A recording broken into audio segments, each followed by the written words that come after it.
Everyday English Podcast by English Talking Today. Hello everyone, and welcome back to English Talking Today. I'm Mary. And I'm Steven. We're so glad you could join us for another episode. Today, we've got something a little different, and I think it's going to be a lot of fun. We're not doing a traditional lesson with a PDF or vocabulary breakdown. Today, we're putting you, our amazing listeners, to the test. That's right. We've designed a unique language learning challenge. We're going to take a very simple topic, our daily routines, and discuss it at 4 different levels of English proficiency: B1, B2, C1, and C2. The idea is to experience how the same basic information can be communicated with increasing complexity in language, speed, and ideas. Think of it as a game. See how far you can follow along comfortably. All right, let's dive in. You ready, Mary? I'm ready, Steven. Let's dive straight into Level 1, B1 English. This is all about simple, direct discussion of our morning routines. So, Mary, let's start with the very beginning of the day. What time do you usually wake up? I usually wake up around 7 a.m. Sometimes I use the snooze button once or twice. How about you, Steven? I wake up a bit earlier, usually at 6:30 a.m. I try not to use the snooze button, but sometimes it's hard. Yeah. So, after waking up, what's the first thing you do to get ready? Do you shower in the morning or evening? I always take a morning shower. It helps me to feel fresh and awake for the day. I need that energy boost. That's interesting. I actually prefer to shower in the evening. It helps me to relax before bed. In the morning, I just quickly get ready. Okay, so after getting ready, what do you usually have for breakfast? For breakfast, I usually eat bread and eggs. Sometimes I add some fruit, like an apple or a banana, and I always drink a cup of tea. It's my favorite. Sounds good. I usually have bread with cheese. Sometimes, if I have time, I eat rice with some vegetables. But I always drink coffee, black coffee. I need it for energy. Yes, coffee is important for many people. So, after breakfast, how do you get to work? Do you drive or take public transport? I drive to my office. It's a 15-minute trip, so it's not too far. While I drive, I usually listen to music or a podcast. That's nice. My commute is a bit longer. I take the bus, and it's about a 25-minute ride. I also listen to music or sometimes just look out the window. It's a good way to start the day. And when you arrive at work, what's the first thing you do? The first thing I do is check my emails. Then I make a plan for the day, listing my main tasks. Yes, me too. Checking emails and planning is always the first step. It helps to organize my thoughts for the day. All right, that brings us to the end of Level 1. How did everyone do? Hopefully, that was clear and easy to follow. Now, let's bump it up a notch for Level 2, B2 English. We'll add more detail, longer sentences, and discuss specific topics related to the afternoon. Welcome to Level 2, everyone. So, Steven, let's move into the afternoon. What's your typical lunch routine like? Well, Mary, I often eat lunch with my team in the office cafeteria. It's a good opportunity to take a real break from work, not just mentally but physically. Sometimes, if I eat heavy foods like rice or pasta, I find myself feeling a bit sleepy afterwards. It's a common problem, I think. Yeah, it definitely is. How do you combat that post-lunch slump? I usually try to drink a lot of water, and sometimes I'll take a short walk around the office building or even outside if the weather's nice. Just getting some fresh air can make a big difference. What about you? Do you also experience that afternoon drowsiness? I try to avoid it by eating a lighter lunch. I usually prefer a salad or a sandwich to stay focused and avoid feeling sleepy in the afternoon. Sometimes I even bring my own food from home because it's healthier and, frankly, much cheaper than buying lunch every day. That's a smart strategy. I should probably adopt that more often. So, afternoons can be quite busy, right? With meetings and various tasks. How do you manage that intensity? Absolutely, afternoons are often packed. We often have several meetings, which, while sometimes long, are really useful for discussing projects and solving problems as a team. To stay organized and motivated, I always use a to-do list. It helps me prioritize and makes sure I don't forget anything important. A to-do list is essential. I find myself easily distracted, especially when I have a lot on my plate. Do you ever find your concentration wavering? Oh, definitely. Distractions are a constant battle. I've found that listening to calm, instrumental music with headphones can really help me block out office noise and focus on my tasks. And taking short, planned breaks, not just scrolling through my phone to stretch or grab a drink, helps reset my mind. That's a great tip about the music. I've tried that too, and it makes a significant difference. It's about creating an environment where you can really concentrate, isn't it? Even if it's just for short bursts. Exactly. It's about finding those little strategies that keep you productive throughout what can be a very demanding part of the day. And with that, we've navigated level 2. Hopefully, you're still with us and finding the discussion engaging.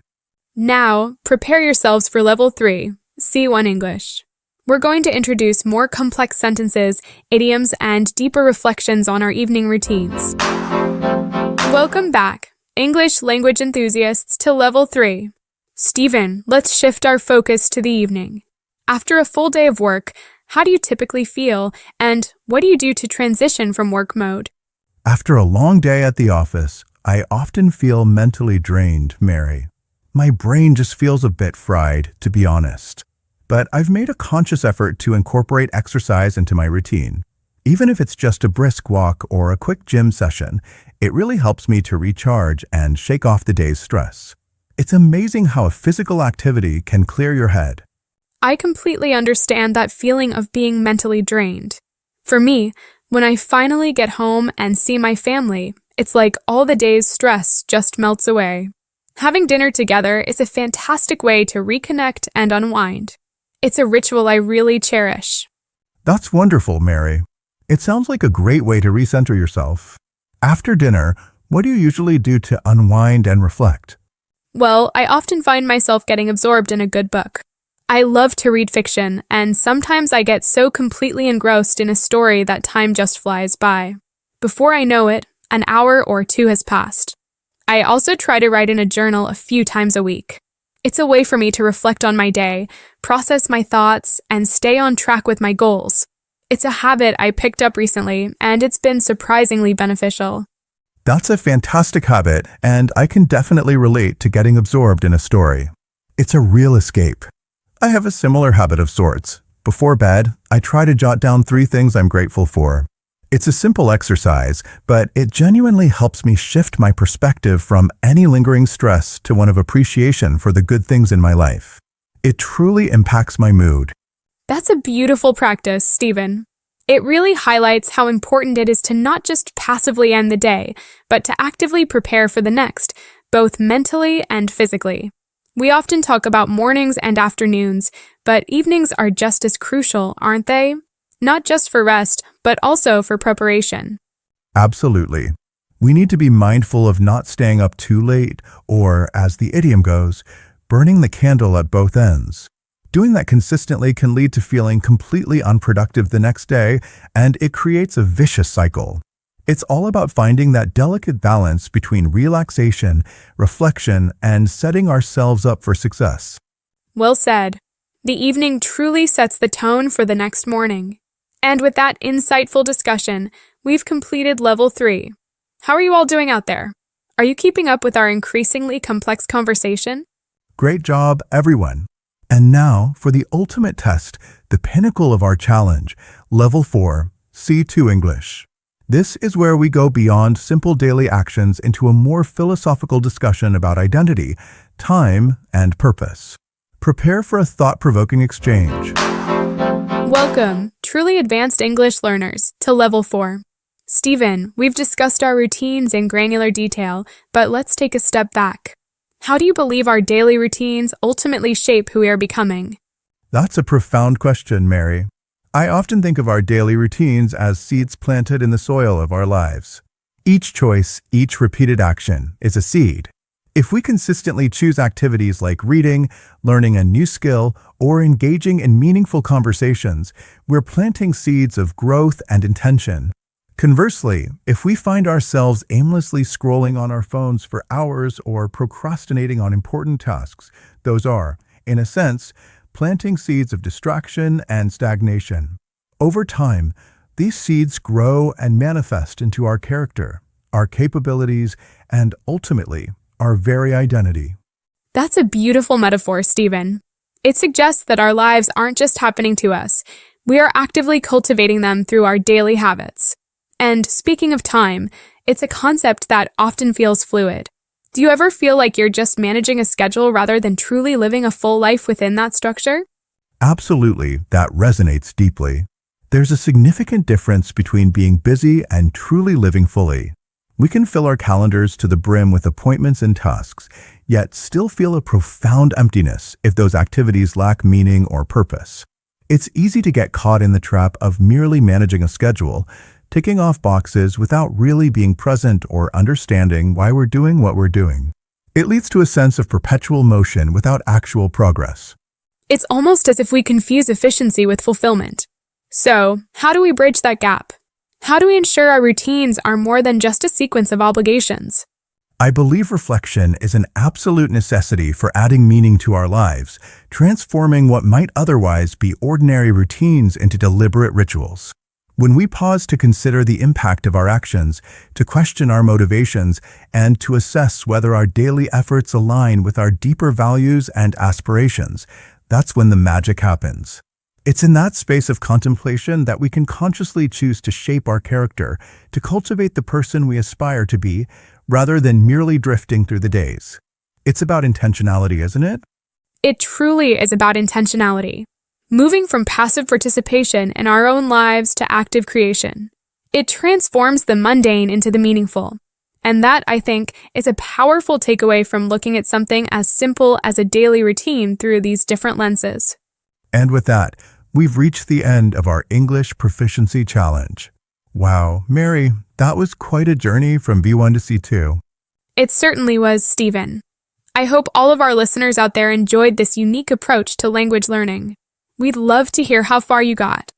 Yes, please let us know in the comments below how many levels you were able to follow comfortably. Did you make it to B1, B2, C1, or even all the way to C2? Every level reached is progress, and the most important thing is that you participated and challenged yourselves. Language learning is a journey, not a race. Exactly. It's about pushing your boundaries a little each time, and we hope this episode gave you a fun way to do just that. Thank you so much for joining us on this special challenge episode of English Talking Today. We'll be back next time with another engaging discussion. Until then, keep practicing, keep learning, and keep challenging yourselves. Bye for now.